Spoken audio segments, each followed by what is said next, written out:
Welcome to another episode of Chax Chat. Join Chad Chelius and me, Dax Castro, where each week we wax poetic about document accessibility topics, tips, and the struggle of remediation and compliance. So sit back, grab your favorite mug of whatever, and let's get started.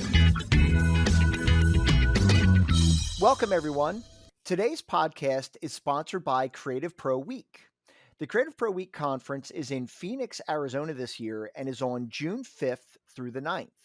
And it's an amazing conference for design professionals, and this year also includes some accessibility sessions that Dax and I will be presenting. And if you use the code CPNCAD, you'll get $100 off any multi-day pass. So head on over to creativeproweek.com for more information. My name is Chad Chelius. I'm an Adobe certified instructor, as well as Director of Training Solutions and Principal at Chax Training and Consulting. And my name is Dax Castro. I am Director of Media Productions here at Chax Training Consulting. And Chad and I are both certified as Accessible Document Specialists. And if you'd like your Accessible Document Specialist certification, head on over to accessibilityassociation.org/certifications and learn more about how you can get your certification. It's a really great way to show that you know what you know and that that you've got the chops to do it. We're finding that a lot more employers are starting to list ADS as part of the requirements for jobs that are related to accessibility remediation and that. So definitely worthwhile. Yeah, absolutely. Mm-hmm. Yeah, more and more of the job postings that I'm seeing are including like ADS and sometimes they'll list CPAC, but those are typically not document specific. Anyway, so today's topic, I figured we'd talk a bit about some of the most common things that first-time remediators are encountering, right? What are those errors that we see over and over again on the message board? Almost always the message thread starts with, I'm new to accessibility, but I can't figure out why ... right? Yep. And you have to be careful because people's first approach is to Google it. Yep. Right. They'll go to their search engine. They'll do a search on it. How do I XYZ? And unfortunately, as we've talked about before, Dax, there's a lot of misinformation out there. You really got to be careful what rabbit hole you go down because, we've gotten messages from people and they're like, well, I exported a PDF from InDesign and then I run auto tag on the file. Right. And, you and I are like, poof, you know what I mean? Like, I'm like, no. Yeah. So, and it's just because that, they were reading an article and somebody said, yeah, run auto tag and that'll take care of your problem.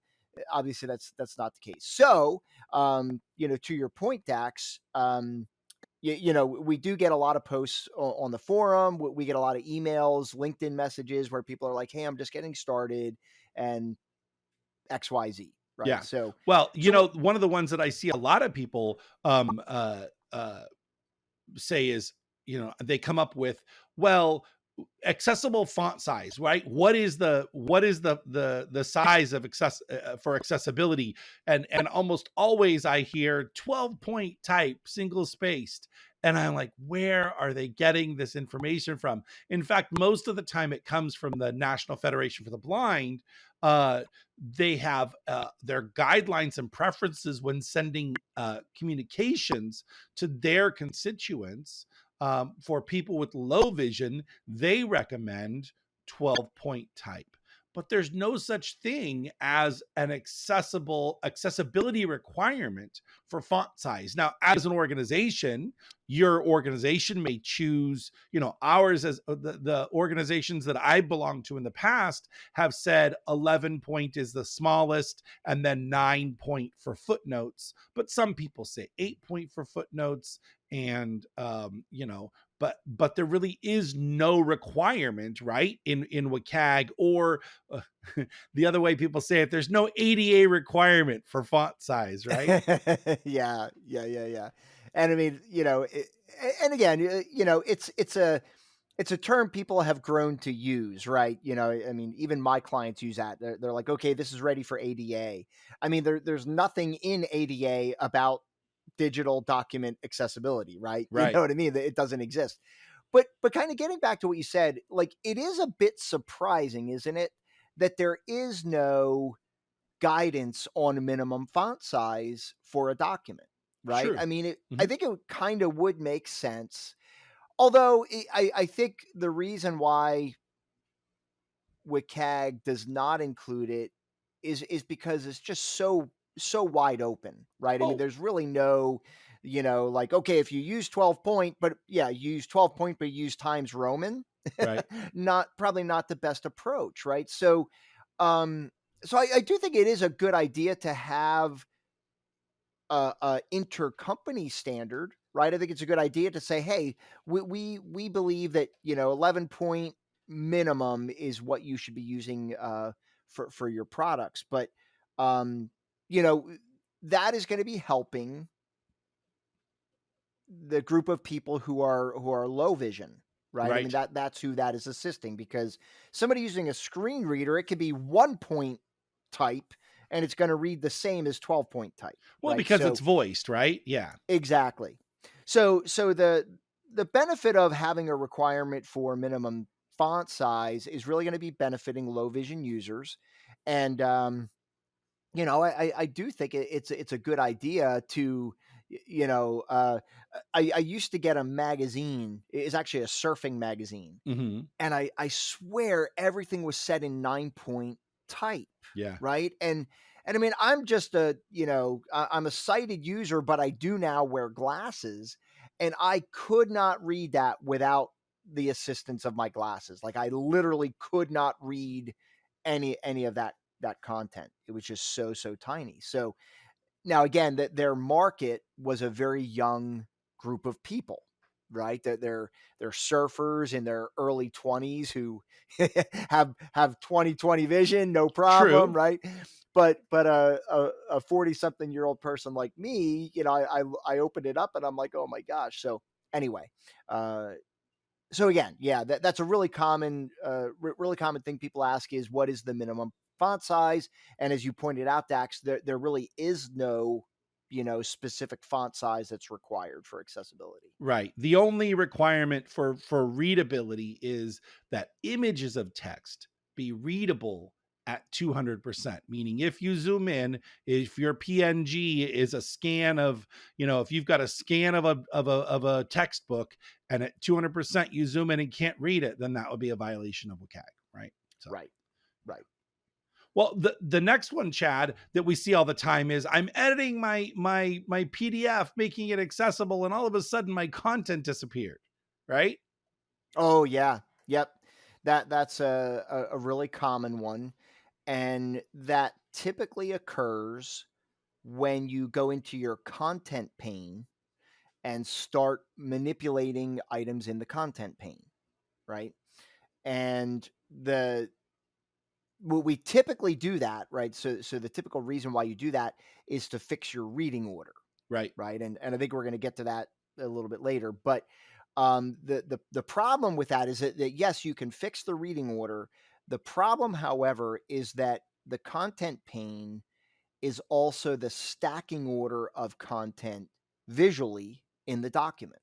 Right. It's And basically your layers, right? yeah, yep, yeah. Bring to front, send to back. You could view it as your layers. You could view it as your stacking order. But essentially, what often happens is you'll say, "Oh, I want this to be read first," and you move it, and then it just disappears. Right. Really, what happens is there's typically a shape behind that text, usually like a filled, a filled color or something like that. And as you adjust the movement of the item in the content pane, it sends it behind that shape. Gotcha. So you have to be aware of it is all. And listen, I've had people start over from scratch when that happens. Oh yeah. And yeah, and the reality is it's not the end of the world. All you got to do is find that shape and then send it behind the text, Yep. right? I And usually that just can fix it. and in the content panel, it's confusing even more because the top of the list, the very first item in that list is the back and the bottom is the front. So typically what I do is if I've got a sidebar that disappeared, I'll go hunt for that background color that's on the sidebar, and then I'll move that item to the top of the list in my content panel. Now, as long Yeah. as it doesn't overlap another shape, it'll Mhm. always just put it in the back. I don't care where it goes. I just want it farther back than my text is in that stacking order. So absolutely. Well, and the good thing about that is that shape is not counted as an item in the reading order, Right.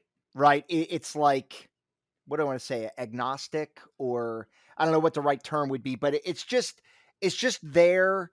It's not included in the reading order because it's not tagged, Right. and therefore you could do whatever you want with it.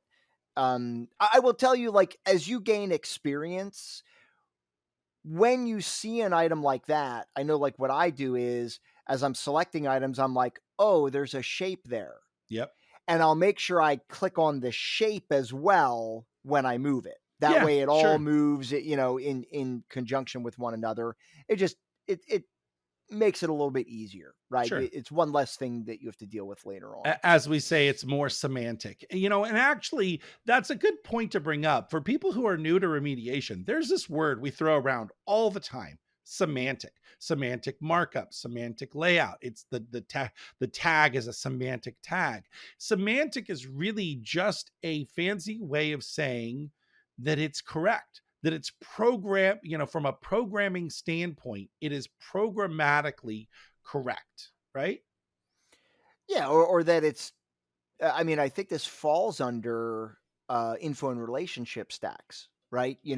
Like semantic markup is effectively info and relationships. It's basically tagged as what it is, right? And it's structured as what it is, right? Right. So Right. yeah, Well, and usually the terms it says programmatically determined, right, is kind of the thing you see in a lot of the WCAG principles. And that just means I can look at the code and know that that code is appropriately the right code for what's being displayed on the page, right? yeah, Um, yeah. right. So we talked a little bit about reading order, Chad, right? The reading order is another one we see is the reading order messed up my tags tree. I'm setting the reading order and I spent all this time working on my tags and I move something in the reading order and now my tags are all messed up. Oh, yes, yes, and so boy, we just went down a rabbit hole, didn't we? Right. So, like a lot of people will focus on the reading order first Right. because logically it makes sense. Like when you see a panel that says reading order Yep. and you're like, oh, that's the order that I need to make sure is correct. And Right. and they're not wrong per se. However, as we all know, JAWS and NVDA actually use the tag order and not the reading order, right? Right. But And there again, is I'm not saying the reading order is not important, just saying that they go to the reading order first, thinking that that's the be all end all, right? Well, and the confusion is that the evolution of what it means to be an accessible PDF has happened over time. And in the Sure. beginning, the only order was the read order. That's all there was. There weren't tags. And so older programs still use the reading order. In fact, Acrobat, we talked about this on one of our last podcast episodes. Acrobat's reflow still uses the reading order even within its own program, right? Yeah. Yep. And so then the tag order came about, but there was still reason to keep the reading order around because of these other programs. So in essence, we kind of have to have both of these right now. And maybe in the future sometime they'll do away with the reading order and have it just be automatically assigned based on the tag order, which Adobe, please someday do that. But it is that tag order, as you say.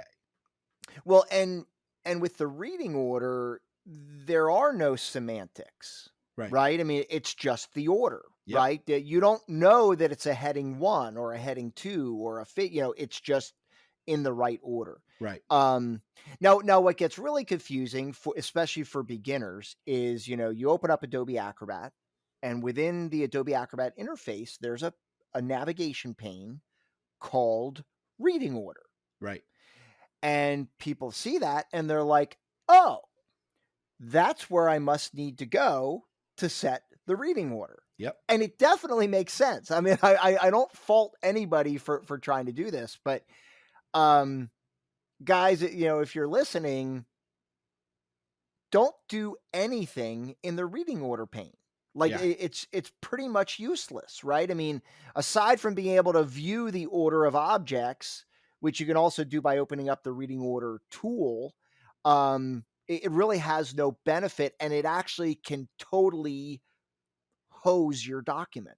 Right? Well, you would say it's got some side effects, right? The reading order panel did have a purpose, but if you use it and you've already tagged your document and it's all tagged in the right order, and you start moving things around in the read order, Leonard Rosenthal, it's been 2 years now since he's been on our podcast. Can you believe that, Chad? 2 years. Yeah.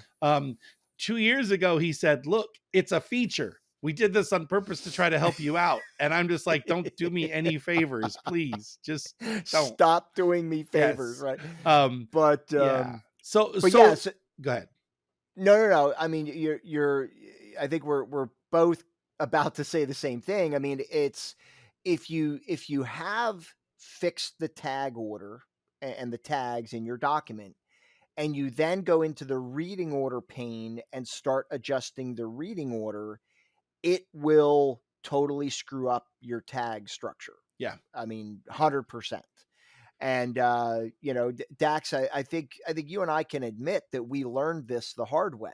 Oh, yeah. Right. I mean, even you and I, back in the day, we're like, okay, we got our tag order. Let's now fix the reading order. And you fix the reading order, you go back to the tag order, and it's a complete you have a bunch of mess. Holes and a bunch of empty tags. Oh my gosh. Yeah. It's horrible.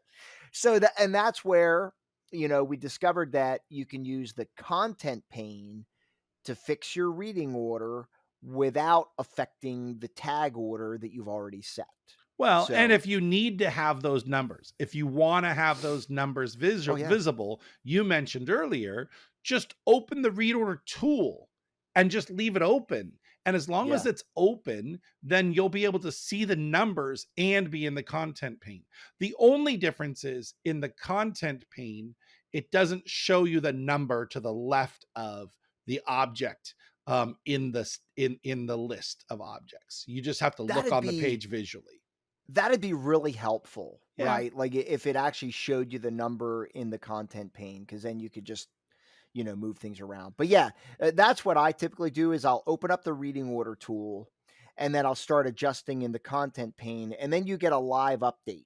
Yep. As you make a change, your numbers update, and you're like, okay, that now looks good. And you can kind of keep going through and making adjustments. I think maybe one of the reasons why they don't have the numbers is because then they would have to admit that the content panel reads from the bottom up, and they'd be like, why does it read that way? Yeah, don't pay attention to that.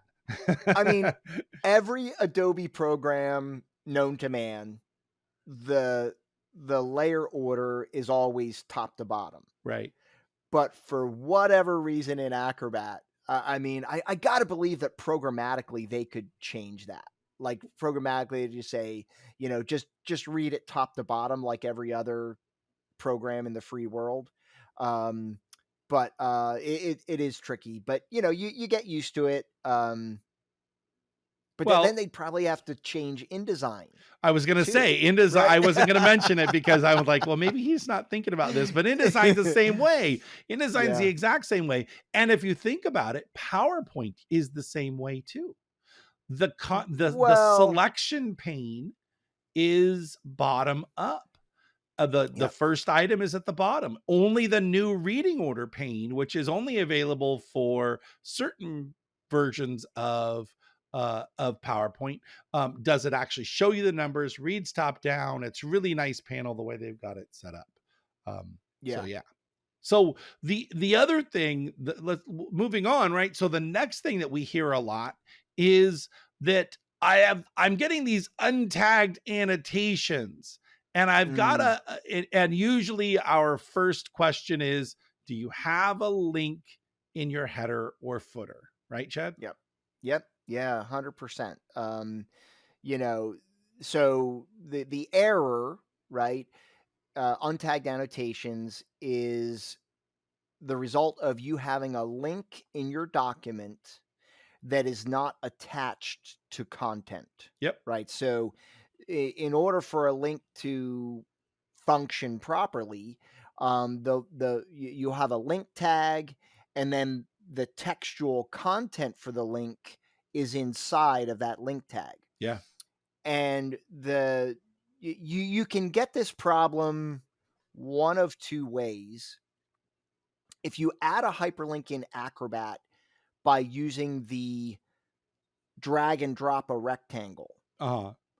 that is going to give you an untagged annotation because it's not connected to anything. Right. It's just coordinates on the page. Exactly. And so, if you're curious, the better approach is in Acrobat, use your selection tool, the black arrow tool, select the text that you want to become the link, and then right click on that and choose create link.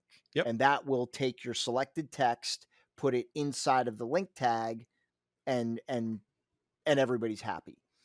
The other thing that causes that problem is it's a common thing that happens inside of Adobe InDesign, because people will put text on a master page and then make that text a hyperlink.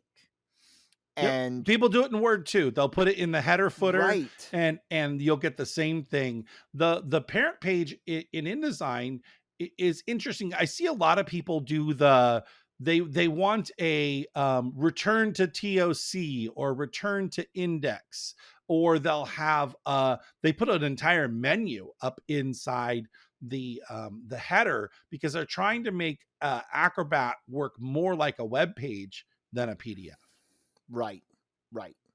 And so, the fundamental problem in InDesign or in Word, as you described, Dax, is that when you put something on a parent page, or in Word, you put something in the header footer area, those elements are automatically artifacted. Yep.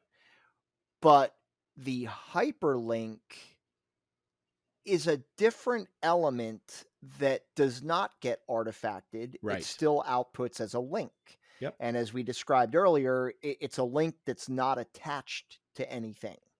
And so putting it on a master page creates this conundrum, if you will, where it says, okay, the content gets artifacted, but you still have a link here that I have to output.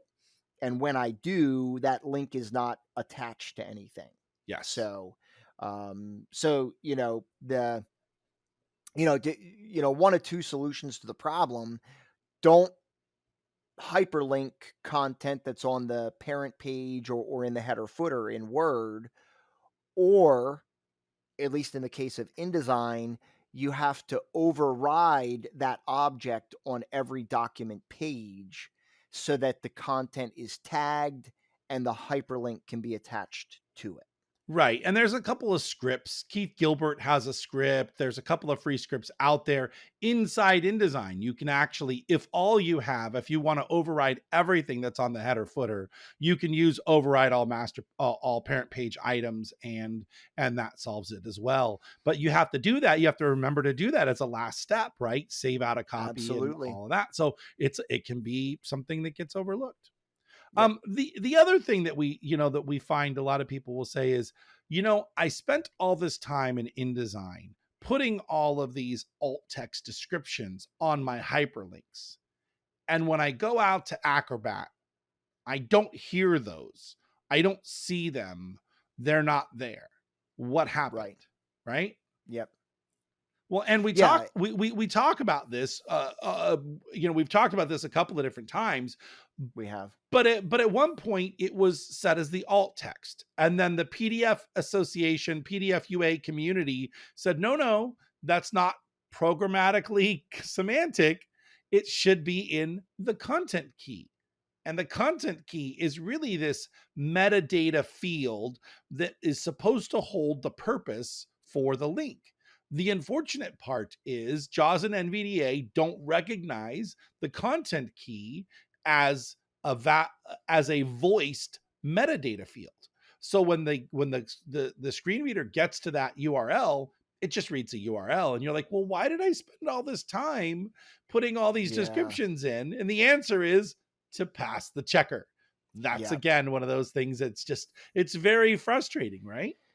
It's super frustrating because, as you and I always talk about, we always try to err on the side of the user, Yep. right? We want the user experience to be the best that it can be. And, um, the people who are, very connected to the standards, they said, oh no, the I know this sounds weird to say it out loud, but they said, "Oh no, the alt text for the hyperlink shouldn't be in the alt text field." Right. And when they said that, we're like, "Okay, right?" And then they said it's supposed to be in the contents entry. Well, you and I remember that day, we went into the PDF UA specifications and we like dug deep and we are like, sure enough, that's Yep. where they want it to be. And then you and I had preached it for a while. And then one day somebody's like, hey, I've added all of those as contents entry. But when I test it with my screen reader, and kudos for testing with your screen reader, they said it's not being voiced. And Right. we're like, that's crazy. Let me test that. Right. I remember Right. the day, right? We're Yeah. like, that's crazy. That can't be true. And we tested it. And you and I looked at each other and we're like, oh my God, it's not being voiced, No. and, Well, and and it, that goes back to something that happens quite a bit, is that we change the way we do something without testing the end user experience. And you mentioned earlier, yeah, you and I are very much user advocates. I've said this time and time again, the standards help me get there, but my goal is a good user experience. And yeah, that is all I'm concerned about. And unfortunately, fortunately now we very much teach the idea of testing with a screen reader and making sure you understand what that user experience is going to be, and asking the question, what do I want that user experience to be as you develop your documents? But there was a time where that wasn't really the first things out of our mouths. So yeah. we all grow and change, right? We do, and I mean, following the standards. I mean, let's be honest. Following the standards is easy, right? I mean, Right. because it's very black and white. Um, again, I don't want to make it sound like there's a lot of these things, right? I mean, typically the standard does a good job, but there are situations, Dax, where I know you and I absolutely violate the standard to get the better user experience. Sure. Um, what gets tricky for all of us is, I mean, we all want to hand that report to the client with all green check marks saying that this document is compliant, but it gets really hard when you're like, I know this isn't going to be read correctly, but I need it to pass the checker so that the client feels comfortable that I've done my job. Yeah. So it's a sticky wicket. Well, it goes back to our content key entry. The in Acrobat, there is a pre-flight fix up where you can go in and it says set all of the content key entries for all of the link annotations. And all it does is take whatever is the URL, whatever's on page as the hyperlink, and populate it into the content key entry. In essence, it passes a checker, it satisfies the requirement, but it doesn't really give the user any better user experience because, first of all, it's not voiced. But second of all, even if it was voiced, it's just a regurgitation of whatever that long URL is, right? Yeah. Now, I've been in documents where there have been over 100 links, and I promise you, I'm not going through to every one of them and making sure I set alt text for them. So to be fair, that's really not a typical user experience. But when the link cannot be determined based on content in the sentence or link hints within the actual description, download our earnings report is the link, right? If those two things cannot be determined, then really you should be setting alt text for your hyperlinks. It's just something that I think a lot of people, when we do accessibility at the end and you've got 150 of those, it's a lot easier to run the fix up and get past the checker. Well, and a lot of times, I know I've worked with a lot of documents where they will have what I call implicit hyperlinks, right? Where it's like the hyperlink is spelled out, Right. and it's often like, 2 lines. oh yeah, I mean it's like www.example.com/x2597324, whatever, and it's interesting because they do that because they also print the document, Sure. right? And Yeah. so for somebody who's reading this on paper and they want to be able to get to that hyperlink, if they want to, they could type in that link. Hopefully you don't make a mistake and get to that URL. Now you and I have said multiple times, like, Bitly is a great alternative to that because it shortens it considerably. Right. I have encountered clients who don't allow Bitly links. Yeah, because they don't want it to be obfuscated. They want the URL to be visible, the entire words, all of it. And I will say, if you give me a URL that's, 150 characters, I'm just Googling it. I'm just Right. going to Google a couple of words from it and get the link that way. I am not typing in all that text. So, I get it from a process standpoint and from a legalistic standpoint, but the reality is no one's typing that 150 character URL that's just not Yeah, it's not perfect, and there's not a perfect solution, but yeah.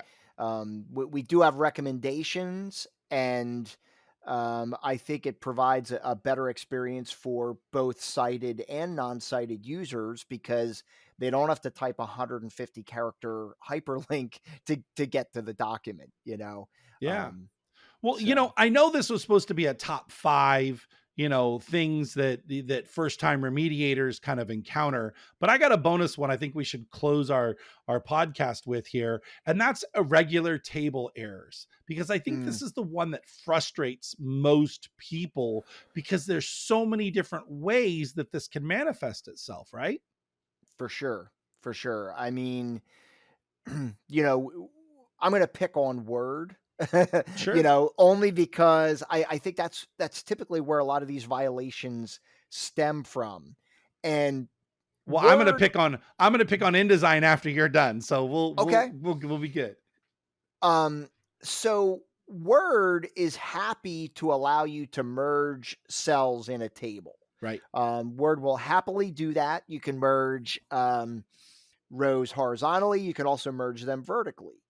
The problem is that Word as a program itself, doesn't understand what you just did from an accessibility standpoint, right? So like Well, the minute, go ahead. And to be more clear about that, if I'm a person using assistive technology inside a live Word document, the assistive technology is not able to voice programmatically, right, semantically, the relationship of cells when it comes to merged cells. And that's why we get the partial falsehood of no merged cells inside Word. In fact, Word itself, the checker, tells you that as an error, right? The reality is that you can export that to PDF and fix it and make it be correct. But as a live Word doc, those merged cells don't get voiced correctly. Right. And then also making a PDF from that Word document also does not output correctly, right? So it's kind of a double whammy. Like, not only is the Word document not accessible, but the PDF generated from that Word document is also broken because those merged cells are not properly defined. Well, and I've actually encountered an issue where, depending upon what order I merged certain columns or rows, the table structurally was created differently.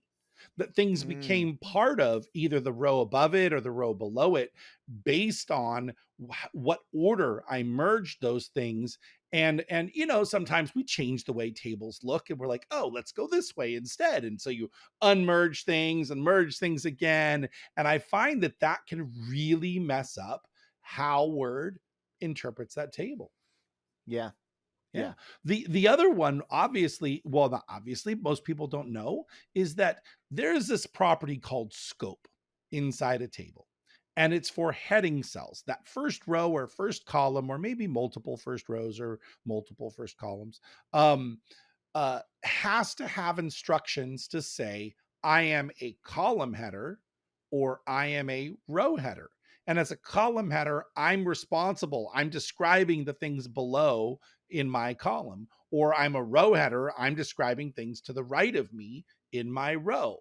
For whatever unfathomable reason, InDesign does not have the ability to set a row header.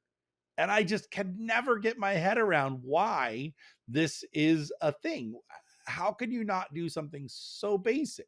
So what that requires is, Chad, let's talk about what does it require? Well, so if you're only using InDesign natively, after you make the PDF file, you need to go into those tables in Acrobat or your third-party tool of choice and say, these are row headers for this table, right? So you make it a header and you set the scope to be a row header. And I mean, while we're talking about that, even though InDesign can define column headers, it fails to set the scope on them. Right. So even if you do it, even after making the PDF, you still have to go in to those column headers and tell the scope to be a column. Right. So yeah, I mean, it's definitely a challenge. Now, how do we get around that? Again, I've mentioned this plugin on our podcast before. The Made to Tag plugin does a phenomenal job of actually allowing you to define column and row headers in a table. Right. And it even goes to the extent where you can do complex tables, where they'll like merge the entire row into one. Right. And that's supposed to become a header. You can actually make that compliant using Made to Tag as well. Unless your table splits across a page, right? You could still do it. In my defense, I think you do have to do a little bit of extra work to make it happen, right? But it can work across a page. Yeah. Well, for sure it can, but Made to Tag, I think that's one of the only real limit. There's a couple of limitations, but that's probably one of the only ones, is that it doesn't do well when they were talking about tables that split across pages, right? Right. Yeah. I like to be balanced and fair, right? When we're talking about these plugins and programs and everything, I want to make sure people understand, because here's the thing. I know as an end user, if I'm struggling with a certain thing and I'm like, oh, this program's going to fix it. I just did this, Chad, literally just did this. We edit this podcast and I'm always looking for ways to do it faster, because it's, it can take a couple of hours to edit the podcast. And I just watched this TikTok and this guy says, look, this program will edit your podcast in 1 minute, one click. And I go in, I spend the time to download it, I get it all set up, and I do it. And it's like, yeah, it didn't work right. And I emailed the company and they're like, yeah, it doesn't work when you have a captions track in your Premiere file. And I'm like, I went through all of that just to figure out that it doesn't work when I put captions in. And of course, Premiere has a bug where once you put captions on a video, you can't take them out.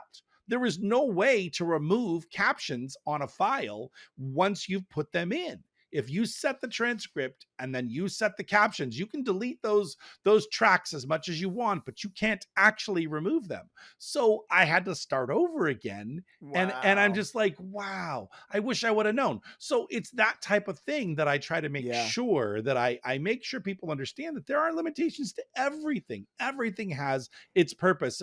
We get the question, Chad, and maybe you can speak to this and actually this is a good bonus thing that we get, right? The question is, what program should I use when I'm remediating my Right. documents? Yeah, yeah. And that's, yeah, I never answer that question carte blanche, because I always try to get more information from the user, Yep. because it really depends, right? Um, and I'll often say, like, listen, I mean, do people give you PDFs untagged and say, make these compliant? Right. And if the answer is yes, I'm definitely going to direct them towards Common Look, Yep. because that's something that Common Look does very well. Yeah. Um, if they tell me, oh no, they're almost always tagged, they're just always wrong, Right. then I might direct them towards Access PDF, right? Sure. I mean, Common Look could do that too, but you also start then having to evaluate the price of the product, right? Well, And and the and other that's thing, an important go ahead. factor. Well, and the other thing too is that if you tell me that you have a lot of merged documents, you're constantly pulling documents together, this document and that document, and making them together, but you're getting these errors, then I'm absolutely going to recommend Access PDF, because that's usually you're going to get structural parent tree errors or font encoding errors or missing spaces, all sorts of things that are kind of idiosyncrasies with merging multiple files together, right? Or if you've got a document, you deal a lot with complex tables, Access PDF is going to be have a lot more solutions directed at your problems. Yeah, yeah. So, like I said, I like you and I try to be very unbiased, right? I Right. mean, I like a lot of products, Yep. right? And I'm, again, like, I want to recommend the best product for a user's situation. And Yeah. so, like I said, very seldom do I just say, oh, just get this. Right.